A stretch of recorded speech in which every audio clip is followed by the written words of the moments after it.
Alors bonjour, c'est David. Bienvenue sur la chaîne Sculpteur Primeur. Alors la chaîne de la passion de la sculpture sur foie légumes. Alors les amis, aujourd'hui on va aborder une sculpture, on va dire de type un peu plus élevé pour ceux qui ont un peu plus l'habitude et qui voudraient voir comment on fait une rose dans une pomme. Voilà. Donc voici ce qu'on va faire aujourd'hui, la rose dans la pomme. Donc pour commencer, ben, comme d'habitude, hein, je prends mon petit comme, voilà, ok, je le prends comme un stylo. Donc vous n'avez pas oublié, c'est toujours ma main gauche qui tourne et ma main droite qui coupe, ok. Voilà, donc, alors on va faire un cercle, voilà, comme sur beaucoup de fleurs, quand on part, on commence par un cercle. Et ce cercle, ce qu'on veut, c'est qu'il ressemble, en fait, une fois qu'on l'a fait, faut qu'il soit un peu comme ça, on va dire. Alors attendez, j'essaie de placer mes mains. Faut que ça ressemble un peu entre le cercle et le cône. Voilà, faut que ça fasse quelque chose un peu comme ça. Donc le premier cercle que je vais faire, alors vous n'allez pas le voir du tout, j'essaierai de vous le montrer une fois fait. Moi, je vais peut-être travailler un petit peu vers moi pour la première partie, et ensuite je travaillerai comme ça vers le haut pour que vous voyez bien comment je travaille. Donc, ce que je vais faire, c'est que je vais faire un cercle. Voilà. Donc, j'enfonce bien ma pomme jusqu'à mon doigt. Et ensuite, je viens faire mon cercle en tenant mon couteau, mais pas forcément droit, mais légèrement par là. Vous voyez?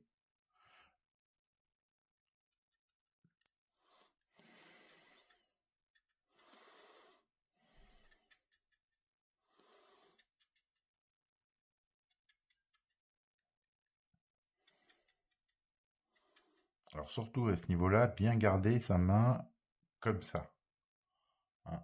Bien la lame comme ça, dans le fruit, hein. Elle n'est pas droite comme ça, hein, elle est légèrement inclinée. Voilà, pour quand on va rejoindre l'autre partie du cercle. Parce que si vous coupez tout droit d'un seul coup, vous allez couper votre cercle.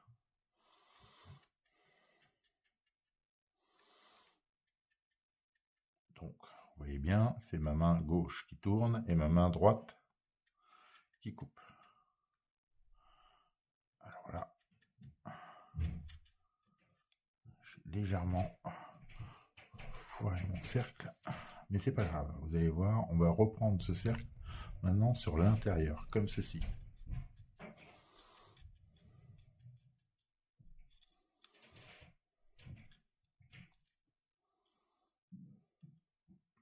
Voilà. Maintenant, on va faire ça, cette coupe sur tout le tour.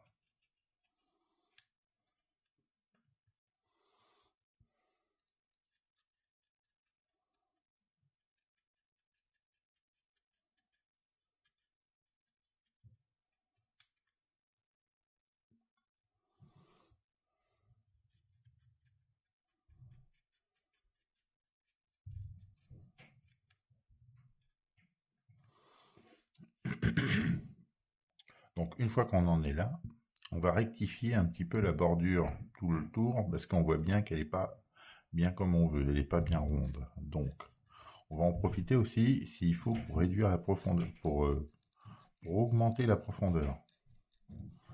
C'est-à-dire si on voit qu'au fond, la profondeur de coupe, elle n'est pas assez importante, on n'hésite pas à repasser dans la profondeur. Vous voyez, là je coupe juste la bordure du haut pour bien l'arrondir. Et pour avoir quelque chose qui soit entre la boule et le cône. Vous voyez, là ça forme un peu une boule, ici, à ce niveau-là. Et vous voyez, c'est un peu entre la boule et le cône. Maintenant, une fois qu'on est là, et ben, on va pouvoir commencer à faire ses pétales. Voilà, ce qu'on va faire. On choisit bien son bord de départ. Ici, je rectifie un tout petit peu parce que tout petit bout de peau qui me dérange à l'œil. Alors, si ça vous dérange à l'œil, c'est qu'il faut l'enlever. Voilà. Donc, maintenant, une fois que je suis là, je vais pouvoir partir et faire mes pétales. Donc, je plonge ma lame ici, comme ceci. Je ne sais pas si on voit bien, ça crée une ombre. Alors voilà, je mets ma lame comme ceci, voilà, et hop, je viens faire une coupe en arrondi. Alors si je veux, je peux garder un petit peu du rouge de la pomme pour le haut de mon pétale. Mais c'est pas une obligation. En règle générale, il faut être sous cette ligne de coupe pour pouvoir bien faire son pétale. Une fois que j'ai fait ça, je découpe et je dégage mon premier pétale. Ici, là, on voit bien, j'ai un angle. Donc cet angle, hop, je vais venir et je vais l'arrondir. Parce que je veux pas d'angle sur mon prochain pétale. Ici, je continue, j'arrondis. Maintenant, je vais pouvoir faire mon deuxième pétale. Je pars du milieu du premier et je fais pareil. Je le dégage.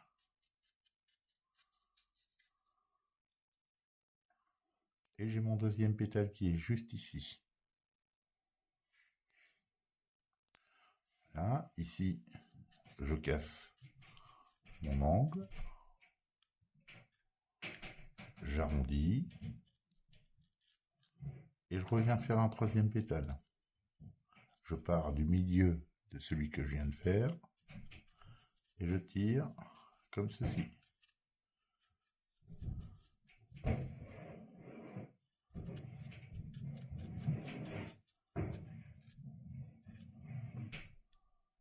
Voilà.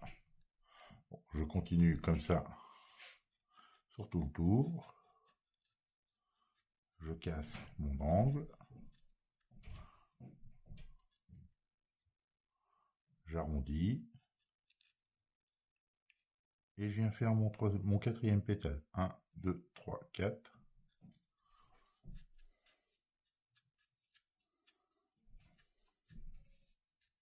Alors en règle générale, on compte 5 pétales pour une rose. 5 pétales externes. Après, on peut en faire un peu plus. Mais 5, c'est bien. C'est une bonne base. Là, on arrondit. Donc, le dernier pétale du tour extérieur.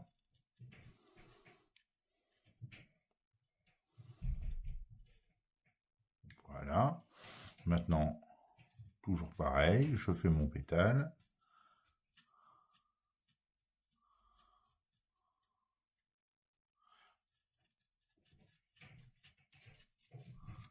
Hop. Alors, la particularité, si vous remarquez bien, c'est que le premier passe dessus, dessus. Et ensuite, tous les autres passent dessous, dessus. Dessous, dessus, dessous, dessus. Sauf le dernier pétale du tour extérieur qui va passer dessous, dessous. Un petit peu à la manière du premier qui part dessus, dessus. Ok, une fois que j'ai fait ça, ici, là, cette zone là, je vais l'enlever, je vais la couper. Alors des fois, elle peut être cassante ou un peu plus fine, donc j'hésite pas, je cale mon pouce ici et je viens couper comme ceci. Alors j'en enlève un petit bout, pas un gros bout, vous voyez, j'en enlève vraiment un petit bout. Ça va abaisser un peu le cercle et du coup, maintenant, je vais reprendre mon cercle comme ça sur tout le tour. Pour lui redonner un peu de la profondeur à l'intérieur.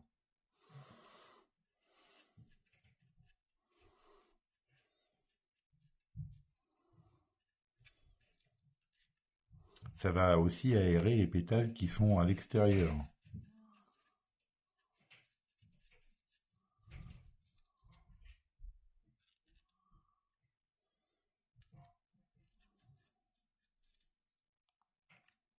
Une fois qu'on a fait tout le tour, on va pouvoir refaire des pétales. Si votre profondeur est bonne, n'y retouchez pas.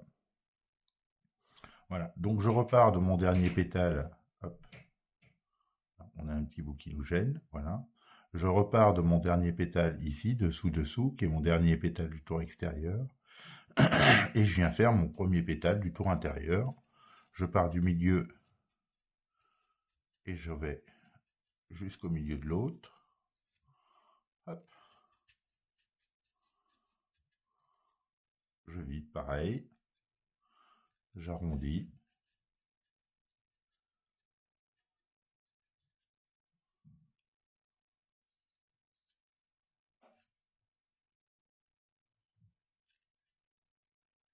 que le bout reste, voilà, coincé au fond. On va le chercher.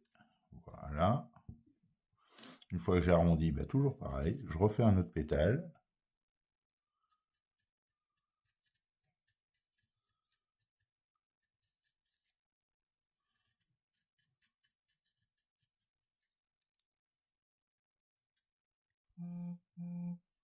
J'arrondis.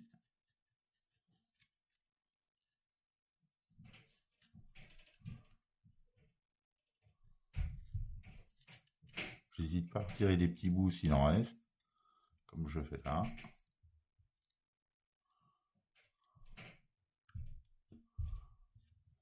Toujours pareil, je pars du milieu du pétale, je fais un autre.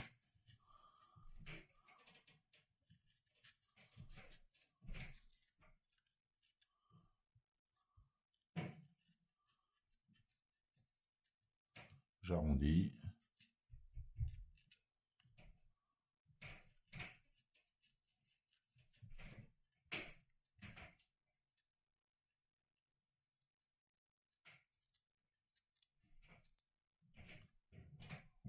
Et je fais mon dernier pétale du tour intérieur.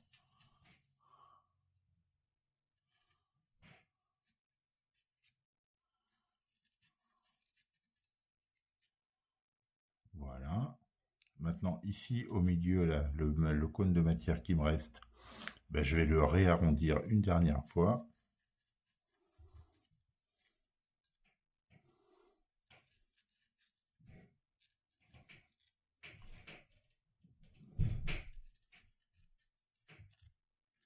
Alors, quand je dis des fois arrondir, c'est des fois juste casser les angles qui vont se trouver autour, de façon à ce qu'il retrouve une forme plus ronde, et à faire notre dernier pétale au centre qui va se retrouver sur une coupe un peu en biseau. Hop, comme ceci. Et voilà, ça va marquer le milieu de ma rose. Maintenant, bah, vous remarquez bien que la rose, elle est un peu prise à l'intérieur. Donc pour la dégager, tout simplement, bah, ce que je vais faire, c'est que je vais faire des coupes en arrondi.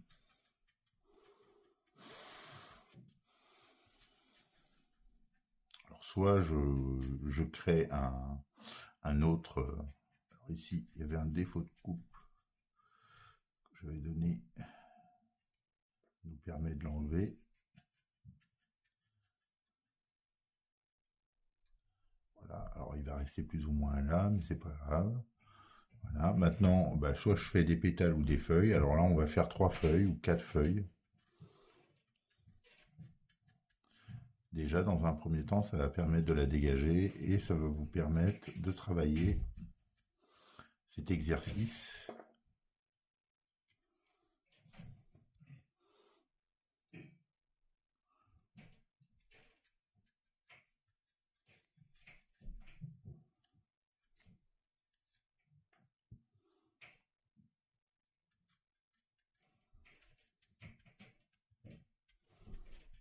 Alors vous voyez que je fais des grandes coupes arrondies.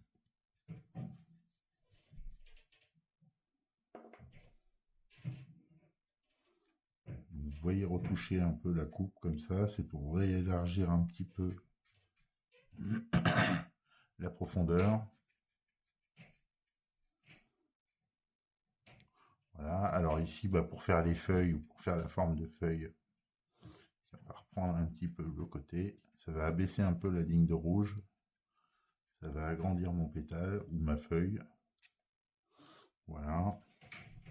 Maintenant, bah, ce que je vais faire ici dans ces formes arrondies pour avoir la forme d'une feuille, c'est que je vais juste faire une coupe en biseau à sa pointe. Et vous voyez, de façon très basique, bah, j'ai la forme d'une feuille. Alors après, on peut réarrondir cette partie-là. Hein, ou tout simplement, quand on la coupe, on la fait légèrement arrondie. Voilà. Donc, pour la faire arrondie, bah, vous partez comme ça et vous faites hop.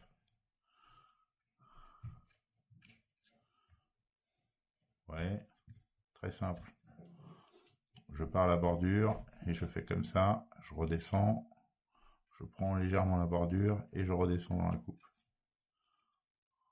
Du coup, j'ai tout de suite ma forme de feuille. Maintenant, il me suffit de la découper.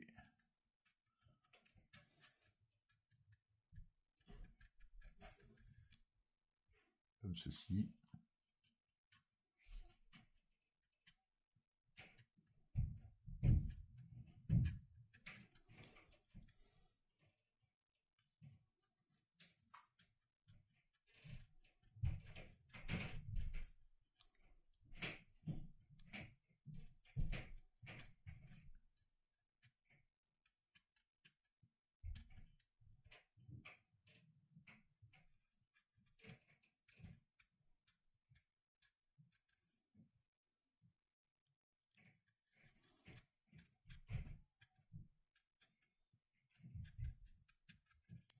Maintenant, bah, il ne me reste plus qu'à la dégager. Une fois que j'ai fait ma découpe sur les feuilles.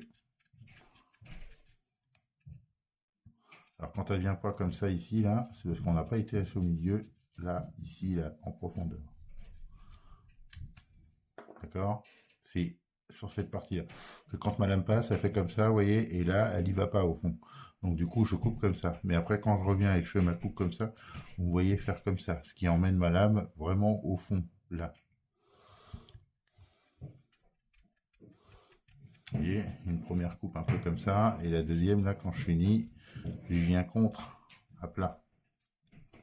Donc, comme ça, hop, et ici, hop, je change et je fais comme ça. Vous voyez?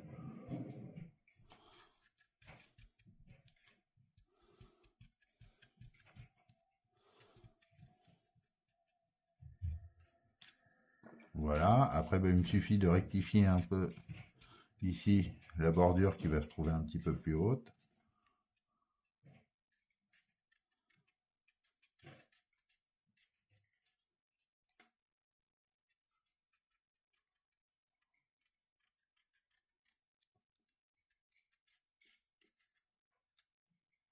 Et après, ben, si on veut, on peut faire un petit motif comme ceci. Ça va lui redonner de la profondeur. Un petit peu. Alors ça, c'est ce qu'on voit faire beaucoup dans les démonstrations.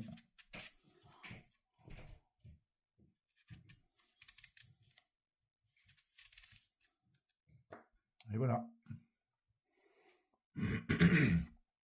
Alors, si vous avez des commentaires, n'hésitez pas. Et si vous avez encore d'autres idées ou si vous voulez soumettre une idée, n'hésitez pas. Je me ferai un plaisir de répondre. Et ensuite, voilà, par exemple, vous pouvez rajouter un petit motif comme ceci à chaque pointe. Hop. Vous voyez, on peut toujours en faire ou toujours ajouter quelque chose qui va vous donner du peps et de l'effet sur votre rose. Allez, je vous dis à bientôt. Salut!